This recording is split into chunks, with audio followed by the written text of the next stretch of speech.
Hello, everybody, and welcome to a very special little Facebook Live. I'm just going to get my camera up so you can see me. Because what we're going to be talking about today is slightly different. It's going to be kind of away from the typical content we've been showing. So here's my face. I also wanted to introduce you to a new member of the Internet MBA group. She's called Bear, and she's probably the cutest dog I've ever seen. Hello, Bear.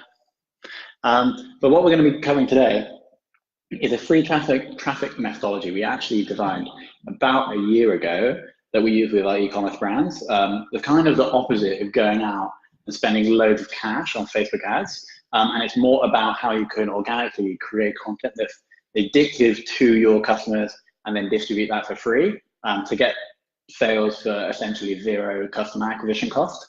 So we're going to be talking through a presentation I have made. It'll take probably about 20 to 30 minutes, hopefully, or maybe a little bit less. And I'm going to be going through it and sharing the whole process step by step. I will be clear, there is an offer for like the full course. I taught about 5-hour course on this process at a very reasonable price that I'll show you at the end. The link is also actually in the comments here. If you'd like to sort of go and implement this process, I'd highly recommend picking that up because it takes you through absolutely everything and gives you all the templates and stuff that we use to implement this for our brands. So Bear, let's get this started right away. Any questions, just ping them into the comments and I'll get to them probably after the video. So the title is how to unlock an avalanche of free traffic without gaming Google, spamming people, or wasting a mountain of cash on Facebook ads. So a common question we get asked a lot here at the Internet MBA group is, how do I get more traffic? And actually, instead of giving an answer to that question, it's often more interesting to do what Tony Robbins says and to ask better questions. So instead of saying, how do I get more traffic? What we should really be asking is, how do we give people what they want in the form of information, which is essentially what people term in the online marketing world as content. So the question really should become, how do we give people what they want? So what this methodology is really about is, how do we give people what they want in the form of content? So they want it so much that we don't have to go and pay them or pay platforms to get people to look at it. That's really the whole crux of the method here. Because when you do this, you get great results. And here's the results when we tested this out on one of our brands back in 2016. You can see here there was zero spent on paid acquisition. We scaled from, I think it was less than 1,000 to 8.1 thousand per month. And then also when we tried this with a different brand, we went from essentially nothing to up to about 8,000 again in the space of 3 months with no paid acquisition. I kind of learned this the hard way. I've been through, as a lot of people in here know, my background. I've been through various different online businesses in my life, and it was at this point here, this start. So I used to work for EY, and then I went to work for Accenture. I left and we started Stitch Leggings, and then probably the best thing I've done in my online career is built and sold the online marketplace, Virtual Valley. But actually, before, when we were here, there's a business I don't really talk about that often, which is a brand in the male dating niche I started, an information brand. And I was trying to sell some information, and I created some content that you can see me writing about here that I pushed out into the world. And I had a small audience. I was creating the content, and then I was going to sell the information program that I was releasing. And it essentially tanked. We made zero sales. And really what was going wrong here was that the information that I provided was not valuable. People didn't really care about it. And so that was a really hard lesson to learn. But I've now learned that lesson. I've designed better strategies for giving information that people actually want, that actually work. And that's what we're going to be talking about today. So since then, we've had other brands that have done much better. And these two screenshots I just showed you were for these two brands, Arctina and Sneeze, where we were able to get those early customers very easily because without paying anything, because we knew how to generate free traffic. So I kind of once I started really working on this method, it got much more kind of popular, and people were like coming to me asking for me to be interviewed. You can see here mentioned on Shopify's blog themselves, talking about how we got that exposure for this brand. Again, with no paid acquisition, with stitch leggings that I'm sure you guys are aware of. And all this cool stuff just started happening. For example, getting this article and backlink from Mail Online with 61k shares, all this other awesome stuff that I'm not going to go into. But essentially, the moral of the story here is if you can create information that is addictive that your customers really like, this essentially means that you don't have to pay as much, or you don't have to pay anything to get the exposure on the content. And that's what we're going to be going through. The step-by-step process for doing this is here. There's 4 steps: fluffy stuff, storytelling and crafty content, promotion pandemonium, and conversion chaos. So here it's about, number 1, understanding really who this person is, understanding them really well and their psychology. Number 2 is how to tell stories and how to tell content that is addictive, but also edges people towards making a purchase, how we promote that content for free, and then how we get people to convert. So we're going to be moving through each of these step by step. So fluffy stuff. I'm sure people have aware of this concept of the customer avatar. It's a fictional representation of your perfect customer, and really every marketing campaign starts with working out who this person is. Super important. Without this, your marketing is going to be rubbish. You know, when you see an ad and you just ignore it because it's not relevant to you, that's because the person either hasn't done a customer avatar right or haven't targeted the right person. So we do not want to be that person. Essentially, we just need to know their age, gender, location, what they like, what they dislike, how much money they earn, where they work, all those questions, who they're friends with, really helps moving forward with online marketing, because you can then either go to those magazines to buy traffic if you need to. The way you talk to these people in your emails or in your ads or in your content really depends on who they are. That's why it's so important. So you need to know who they are, but you also need to know their desired end result. And there are normally 2 different end results people are looking for. There's the end result in the external world, which is, say, let's just say you're writing or you're building an e-commerce store for people that want to grow bigger mangoes. So in this case, the customer avatar would be, say, a 33-year-old woman who lives in Texas, who wants to grow mangoes because she has a vegetable competition in her local town. So the external desired end result she wants is obviously just a larger mango. And it's really important to know that, because you can talk to her about her external desired end result, and that is going to have some impact, it's going to have some influence. But actually, normally the more impactful desired end result, or the more influenceable desired end result, is the internal one. And so really what this person wants is maybe not just for the external bigger mango, maybe she just wants to have her friends looking at her and being envious of the fact that she has grown bigger mangoes. So we have the external and we have the internal. And it's really important to understand the internal desired end result, because that is more powerful for influence. So we think about the Stitch Leggings brand, for example. Our mission is to liberate the modern man from conventional fashion. And one internal desired end result for our customer avatar, and we know this because we've sold thousands of pairs of leggings, is that they want to be walking down the street and they want other people to turn their heads and look at them.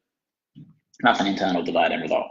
Or they want the feeling that they get when that happens. And so we know that, and so we can write about that in our ads and in our content, and it's going to be almost addictive to this type of person. So we need to know who this person is, and we need to know what they want externally and internally.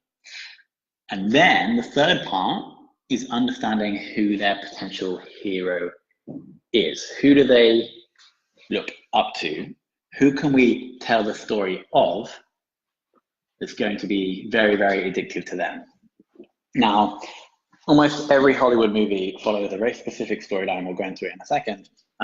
But we essentially, in every Hollywood movie, build an empathy with a character, follow them through their journey, and it's that journey that they go on that makes us feel something. And it's super powerful. It's called The Hero's Journey. It's written by Joseph Campbell, and it's very obvious in any Star Wars film. And so what we're actually going to be doing in this process is the content we're going to be creating is outlining a hero's journey of someone that our perfect customer avatar can relate to. And we'll talk about why that's important in a second. But essentially, as you experience somebody else's story, like in a movie, and this is why Hollywood movies are so addictive. You actually put yourself into that person's shoes and try to imagine what you would be doing in that situation. And that's super, super powerful. Because if you tell a story about a customer avatar getting the desired end result, both externally and internally, then you put that content in front of potential customers, they are immediately going to be thinking to themselves about how they can go forward and do that process. So to like make that a little bit clearer, if somebody is thinking about doing something that involves your product or service, they're significantly more likely to actually do it.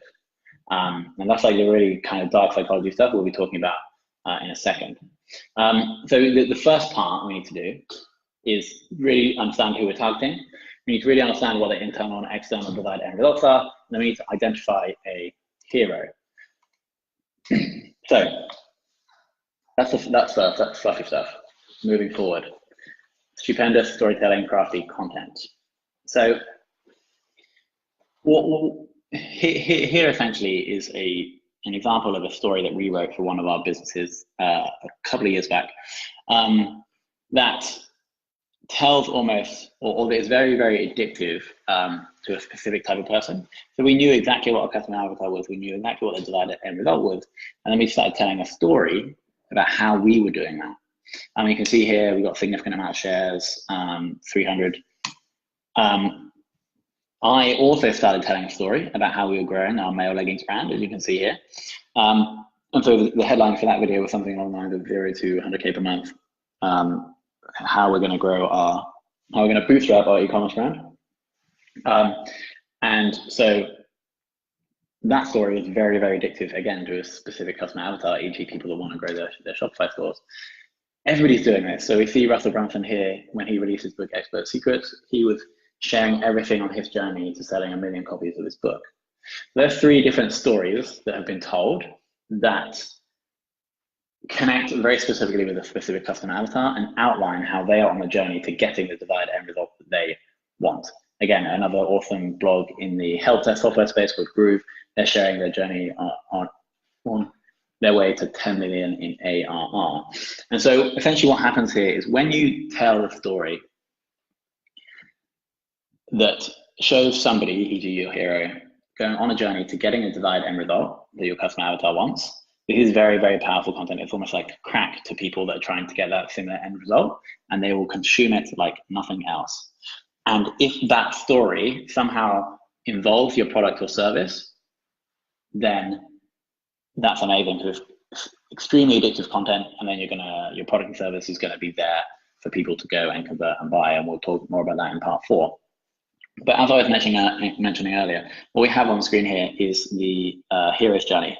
It is a story structure developed by Joseph Campbell that basically outlines almost every good Hollywood movie, and every Hollywood movie kind of follows this process. And so what we're going to be doing in our content is using a few of these to create addictive story content that really, really addicts our perfect, ideal customer avatar.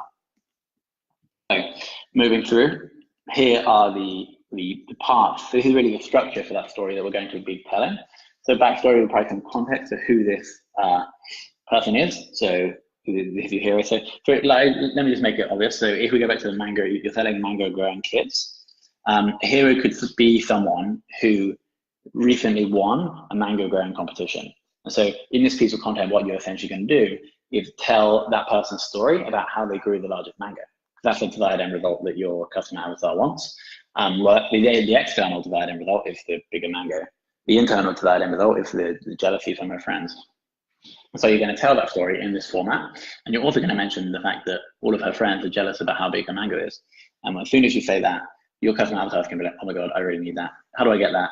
And then obviously there's going to be some kind of conversion event, either to get on your email list or to buy your mango growing kit. And so it's basically a method of influence to get people to buy it. So we're going to outline the backstory of this person. We're going to outline what their desires are, what they try to achieve, what they both externally and internally. When you do this, you really start to build empathy with the customer avatar. When you see them struggle both externally and internally, the thing that was really hard for them when they were growing their author mangoes, the epiphany they had, their plan, the conflict, and the achievement, and the transformation. So we're going to cover each of these different points. Well, you actually don't have to cover all of them in this piece of content, but you do need to hit a number of them in order for the content to be addictive to these kinds of people. Now, why are we telling stories? We've essentially evolved to pass on information very effectively with stories. If you're talking to someone and you're just giving them factual information, as soon as you start telling a story, you'll see them kind of perk up. It's really, really amazing. I think it's just like content that really, really addicts us. And then, yeah, we have Love Island. Like almost the whole premise of this show is that they're essentially, you like see a story unfolding in real time, and you put yourself in the position of these people and you try and imagine what you would do in those situations. And I think that is why that the TV program is so addictive. So essentially what we're saying here, story is very, very, very powerful when creating content. It's almost like crack to human beings. So we don't have time to do a hot seat now. So that's essentially the type of content we're going to be creating is very story focused content. Okay, so once we have this piece of content, what are we now going to go on to do? We're going to promote. Instead of tumbleweed, that most content now gets put on the internet gets tumbleweed because there's so much content out there that no one cares about. What we're looking to achieve is the avalanche. And so we have a Facebook group, right? And we see posts like this coming in all the time. They get absolutely zero engagement, you can see here. This is a post that we posted back earlier this year. And this was the story I was telling about growing on a leggings brand. And you can see it was one post. We started telling the story and we linked out to a blog post. That's all we did. And it got 690 likes and 234 comments. So this is the difference between boring content when you post it on social media and story-based content when you post it on social media. So here is an example of a person who's applied the free traffic forever method. So it's a CrossFit e-commerce brand. The hero here is Diana Rudolph, who is an athlete from the 2016 CrossFit Games. And we're essentially telling her story in a blog post. And so this was posted just on the Facebook page of this individual. And you can see the exposure here. So story-based content, very targeting a very specific customer avatar. And so how do we actually go about doing this? These are all of the people that we go for. So the hero that you have identified, you're going to send it to them and get them to push it out. And they should, if the content is good, they will definitely do that because it boosts them, it gives them a status boost to have somebody write about them. Your own social following and your own email list should also get this content. You should also ask them to share. And then we go to communities, partners, and then as if we want. And so you can amplify this content with paid spend, but you don't have to. And we're going to be focusing more on communities. Two seconds, yeah. So we're going to be focusing more on communities. So what happens when you use these methods, you're going to be growing your social following and email list.